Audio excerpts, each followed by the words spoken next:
Hola mi linda gente de YouTube, hoy quiero comentarles acerca de este tema, categorización de la investigación según intervención, medición y variables, el cual creo que es muy importante si tú estás realizando una investigación, estás realizando tu tesis o algún proyecto.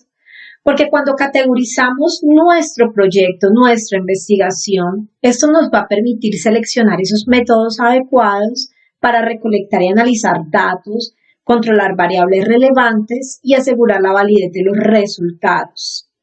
Recordemos que la metodología nos permite diseñar el estudio, recoger datos y analizar eso que encontramos, pero para nosotros poder realizar aquello, debemos tener claro qué enfoque va a tener nuestra investigación, cómo queremos recolectar esos datos, cómo queremos enfocar esa investigación para lograr los objetivos que deseamos.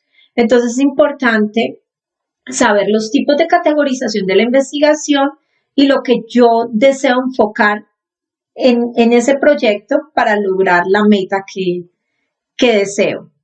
La categorización de la investigación se divide en 4 pasos. Según la intervención del investigador, según la planificación de toma de datos, según el número de ocasiones en que se mide la variable de estudio, según el número de variables de interés. El primero, según la intervención del investigador, puede ser observacional o experimental. Cuando hablamos de observacional, es cuando el investigador se limita a observar y registrar lo que ocurre sin intervenir en el proceso. Es decir, no hay manipulaciones de variables ni control sobre las condiciones del estudio. Este tipo de investigación busca más describir y entender fenómenos tal como se presentan en el mundo real. En el experimental, el investigador interviene activamente para manipular lo que es una o más variables con el fin de observar los efectos de estas manipulaciones en otras variables. Esto implica un control riguroso sobre las condiciones del experimento, permitiendo así lo que es una evaluación más precisa de las relaciones causales. Vamos a ver un ejemplo, el mismo caso, pero enfocando la investigación hacia la parte observacional y una investigación hacia la parte experimental. Tenemos aquí como ejemplo un estudio de una comunidad indígena. Entonces, si queremos que nuestra investigación sea con un enfoque observacional, podríamos implementar una metodología, una técnica de estudio etnográfico, en donde el investigador simplemente va a observar lo que existe en esa comunidad, va a participar, puede ser una observación participante, donde él participa de las actividades de la comunidad y simplemente él registra todo lo que todo lo que está observando, esa participación de él dentro de esa colectividad, pero no interviene en las actividades que la comunidad realiza. Eso podría ser un estudio de caso observacional. Entonces, dice así, estudio etnográfico. Un investigador vive durante varios meses con una comunidad indígena para comprender sus prácticas y creencias culturales. Utiliza la observación participante, participando activamente en actividades diarias y ceremonias de la comunidad. Además, realiza entrevistas formales e informales para obtener perspectivas detalladas. Mantiene un diario de campo para registrar sus observaciones y reflexiones. Tras recopilar y analizar los datos, el investigador elabora un informe que presenta una visión detallada y contextualizada de la vida y las costumbres de la comunidad estudiada.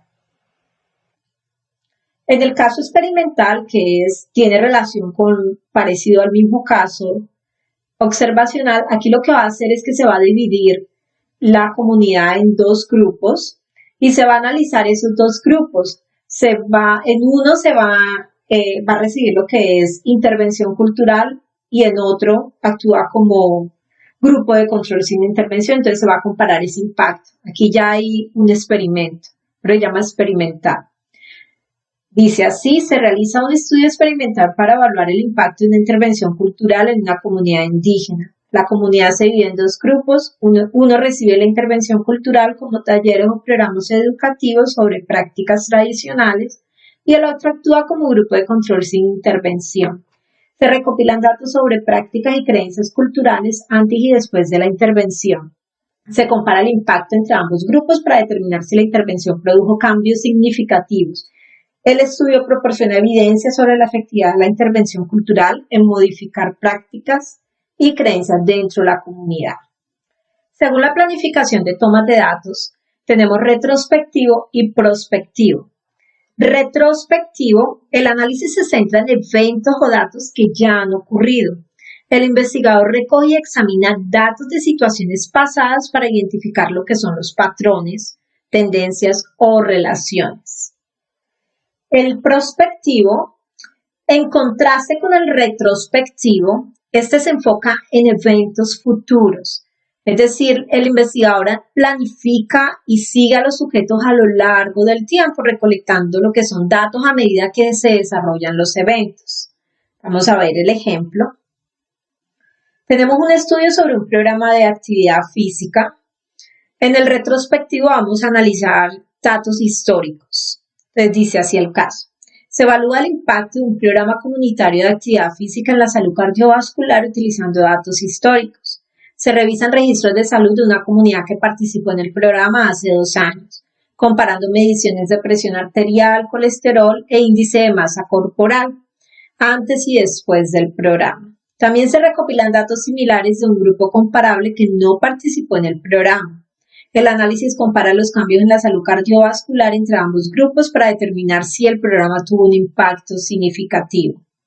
En el prospectivo, que es el mismo caso, pero vamos a analizar esto como en un tiempo real. O sea, vamos a realizar actividades para irlo analizando al mismo tiempo que se va ejecutando las actividades. Se evalúa el impacto de un programa comunitario de actividad física en la salud cardiovascular. La comunidad se divide en 2 grupos. Uno participa en el programa de ejercicio durante 6 meses, que incluye clases de aeróbicos y caminatas guiadas, mientras que el otro grupo no recibe la intervención. Se mide la salud cardiovascular, presión arterial, colesterol, índice de masa corporal. Al inicio, cada 3 meses durante el programa y al final. Se comparan los resultados entre ambos grupos para determinar si el programa mejora significativamente la salud cardiovascular. Según el número de ocasiones en que se mide la variable de estudio, puede ser transversal o longitudinal. Transversal quiere decir que las variables se miden en un único punto en el tiempo. Y longitudinal, las variables se miden en múltiples puntos a lo largo del tiempo. Vamos a ver el ejemplo. Tenemos un estudio sobre cáncer en adultos mayores. En el transversal vamos a realizar una encuesta en un único punto en el tiempo. Se realiza una encuesta en una comunidad de adultos mayores sobre conocimientos y prácticas de prevención del cáncer. El estudio evalúa el nivel de conocimiento sobre medidas preventivas y detecta áreas que necesitan educación adicional. En el longitudinal vamos a hacer varias encuestas. Llamaría yo encuestas periódicas en diferentes partes del tiempo. Se realiza un estudio en una comunidad de adultos mayores para evaluar cómo cambia su conocimiento y prácticas de prevención del cáncer a lo largo del tiempo. Inicialmente se lleva a cabo una encuesta para medir el nivel de conocimiento y prácticas actuales. Luego, se implementa un programa educativo y se realizan encuestas periódicas para evaluar cambios en el conocimiento y las prácticas durante varios años. El estudio mide la efectividad de las intervenciones educativas y proporciona una visión sobre cómo mejorar las prácticas preventivas con el tiempo. Y por último, tenemos, según el número de variables de interés, puede ser descriptivo o analítico. Descriptivo, es decir, se centra en describir las características de una población o fenómeno específico sin intentar establecer relaciones causales entre variables, sin intentar establecer lo que es causa y efecto. En cambio, en el analítico, sí vamos a establecer esos posibles efectos y causas. Es decir, aquí buscamos en el analítico examinar y explicar las relaciones entre 2 o más variables. Vamos a ver entonces el ejemplo. Tenemos un caso sobre el nivel educativo en una región, esta investigación. Entonces, a nivel descriptivo, vamos a describir esos factores demográficos como edad, género y ocupación. Se lleva a cabo un estudio para examinar el nivel educativo de los adultos en una región específica. Se selecciona una muestra representativa y se les aplica una encuesta detallada para obtener información sobre sus niveles educativos alcanzados. El análisis de los datos ofrece una visión clara de la distribución de estos niveles y cómo varían en función de factores demográficos como edad, género y ocupación. Los resultados destacan la proporción de adultos en cada nivel educativo y subrayan las diferencias en la educación según características demográficas sin abordar causas y efectos. En el analítico ya vamos a hacer un análisis ya con estadística avanzada. Vamos a identificar como analizar esos efectos y causas en este estudio. Entonces dice así. Se examina el nivel educativo de los adultos en una región específica y explora las relaciones entre el nivel educativo y factores demográficos como edad, género y ocupación. Se selecciona una muestra representativa y se aplica una encuesta detallada que también recoge datos como ingresos, estado laboral y acceso a oportunidades educativas. El análisis utiliza técnicas estadísticas avanzadas como regresión múltiple y análisis de correlación para identificar asociaciones significativas y diferencias entre grupos demográficos. El estudio busca comprender cómo estas variables están interrelacionadas y cómo afecta el nivel educativo de los adultos en la región. Bueno, mi linda gente, hasta aquí llega el video. Espero que les haya gustado. Cualquier duda, inquietud acerca de la categorización de la investigación, por favor me escriben en los comentarios y con mucho gusto estaré respondiendo a todas las inquietudes. Nos vemos entonces en un próximo video. Bye.